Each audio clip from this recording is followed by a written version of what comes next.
As usual, there's so many sad news coming out of Nigeria, but this particular one takes the cake. Of course, there are many sad news, there are many horrible news coming out of Nigeria. In fact, I have lost so many friends due to the fact that they see me as, oh, you're always concentrating on the bad news, Jess. Why are you always talking about the bad news? As a Christian, you should be talking about the good news. No, as a Christian, I'm supposed to be a voice for the voiceless. One of the sad news of the week is the fact that Fulani herdsmen once again went to issues or local government area in Enugu State, killed a Roman Catholic catechist, an Anglican catechist who was in his farm. They killed him, abducted his daughter, who eventually escaped, killed another man, abducted another, and they've been ransacking a community. Every night they go to that community, ransack and kill and abduct in Isuzu local government area in Enugu State. And there's a governor in Enugu State watching and waiting to be applauded for being the chief security officer of his state. And then another sad news of some young girls, 2 young girls that were kidnapped from their home outside Abuja. They live in an area they call what's the name of that? Kubwa in Abuja. They just went to their homes, broke down their gates, and abducted these 2 young girls. And they had been in captivity for a long time. One is 14, the other one is 16. They were in captivity for over a month as their abductors were negotiating with their parents. They said, oh, you must pay us 30 million naira before we release the girls. And then they negotiated and negotiated. Eventually, the parents literally coughed out 9.5 million naira and gave to these bandits, these same Fulani bandits, these same Fulani herdsmen terrorists that they have branded bandits. You remember when El-Rufai was in power, he said, no, our problem here are not the bandits. We don't have anything against the bandits. They are just doing business. We only have problem with IPOB because they want to separate from the country. How can somebody that wants to peacefully separate from a country that they are not considered to be citizens in, how can that person be made more dangerous to you than terrorists who are killing your kinsmen, slaughtering everyone in sight, kidnapping for ransom, and slaughtering people, selling their body parts and organs for money? How can you say you prefer the bandits because they are into business? You prefer the Fulani terrorists. Of course, you gave them bandits. It's just a nomenclature to make it sound like, oh, they are cool, they are not that bad. But everyone knows that by their actions, they are terrorists. So, these are sad news coming out of my country.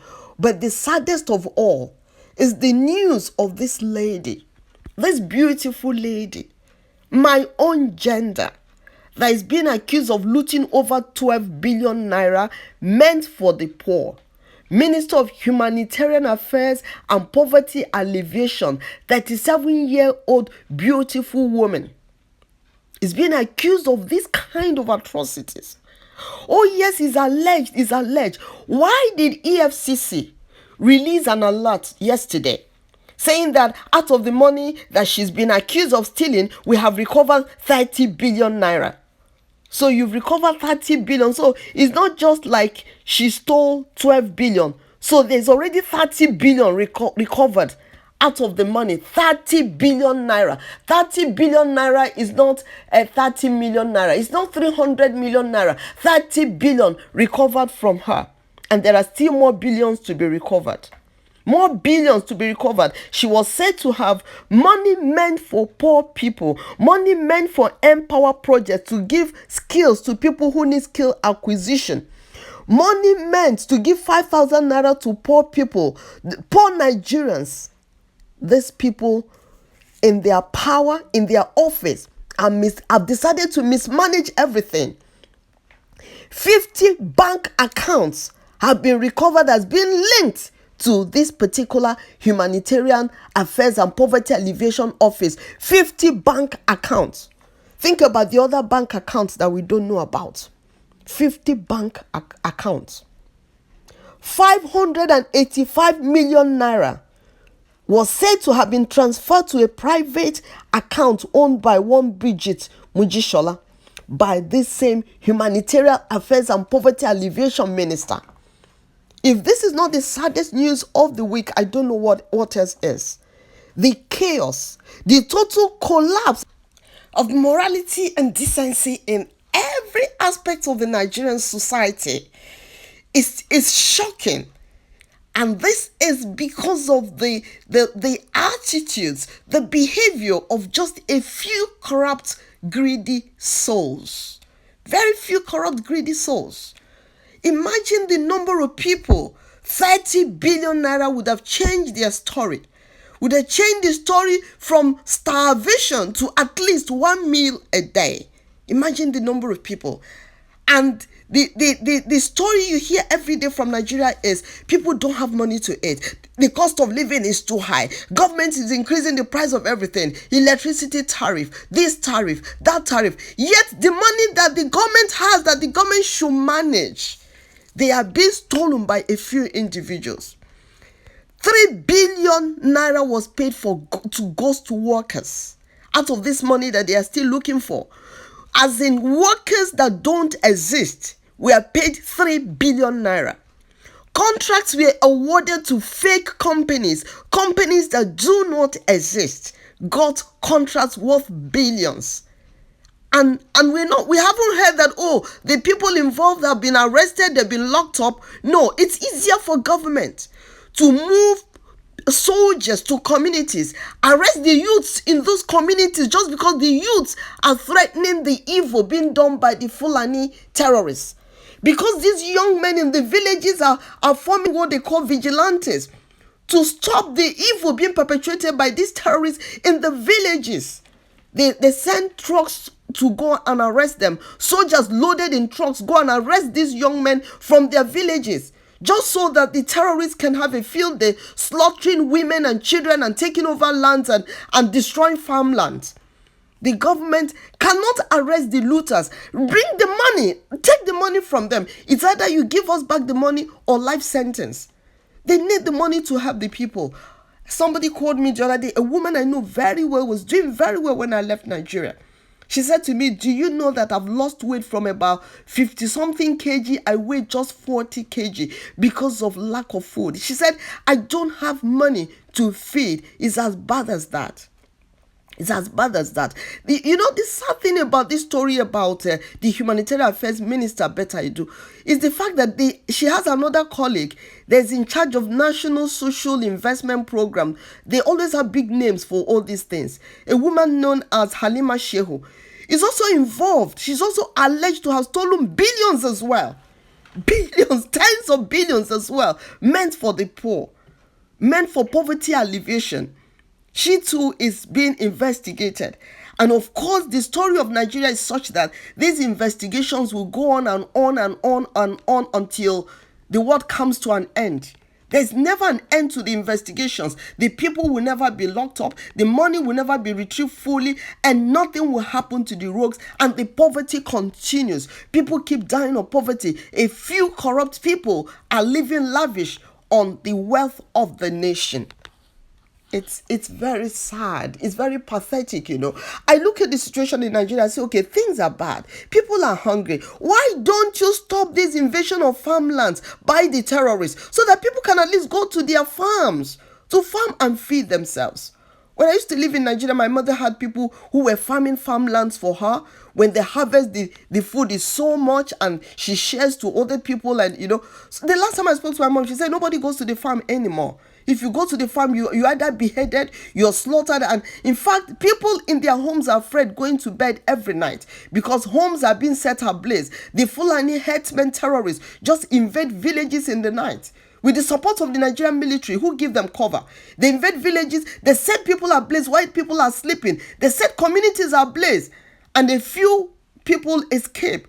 And then they take over the communities and rename the communities with new names.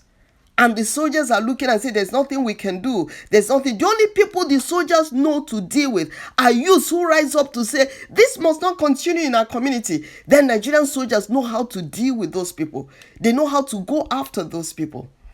There were some policemen, they were killed. They were slaughtered in the forest by Fulani herdsmen recently. Nobody talked about them. Nobody talked about them. All they talked about were soldiers killed by Delta youths.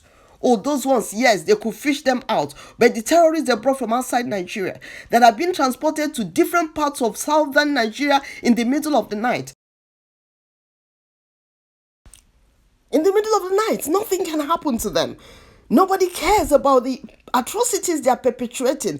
The government doesn't care. Security agencies don't care about the atrocities being perpetrated by these Fulani headsmen, because it's all a planned thing for them to come and take over Nigeria. It's a planned thing. They have their sponsors as vice presidents of Nigeria, governors and ministers, so nothing can happen to them. They should come and take over Fulani and Nigeria. Nigeria belongs to Fulanis, they say. But it's a pity. It's a pity because all the southern leaders that are quiet, that are not rising up against this, when they eventually take over the southern Nigeria, it will affect everybody. All your cozy mansions that you have built, you think will protect you, will not protect you. When these individuals who have no human feelings at all, who have lived all their lives with animals and they behave like the cows that they slaughter daily, who even see cows as more valuable than human beings, when they eventually take over southern Nigeria, everybody will be affected. Whether you live in a mansion or you live in a hut, you would be affected. Nigeria is upside down because people who shouldn't be near power are the people in power. The House of Fulani elites have governed Nigeria over the years, and all they've been doing is looting and looting and looting, and they have nothing to show for it in northern Nigeria.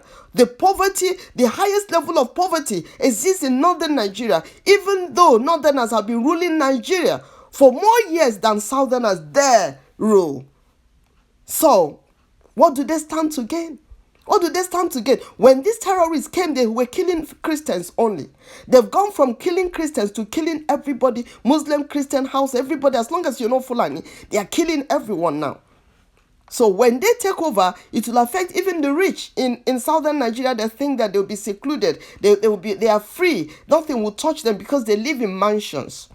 What is bad is bad. It can never be good. So when you tell me, Jessica, stop criticizing, just pray for Nigeria, send me the prayer points.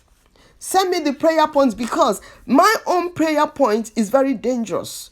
If you just tell me pray for Nigeria, you're treading on very dangerous ground, because my number one prayer point is Psalm 144 verses 6 to 8, which says that God should cast forth his lightning and scatter the people that are shedding innocent blood in Nigeria. That God should shoot forth their arrows upon them and destroy them, destroy them, destroy them. All the people shedding innocent blood, let them all be destroyed. Let their sword pierce them in the name of Jesus. For they that die, that live by the sword, shall perish by the sword. So says the word of God. If you are listening to me to this extent, thank you very much for stopping by. Kindly share this. Kindly give me the thumbs up. And if you don't agree with me, go ahead with your comments. Let me see where you are coming from. Maybe I'll have to learn from your argument as well. Let me see. Let me hear what you think about all this. Thank you so much. God bless you richly.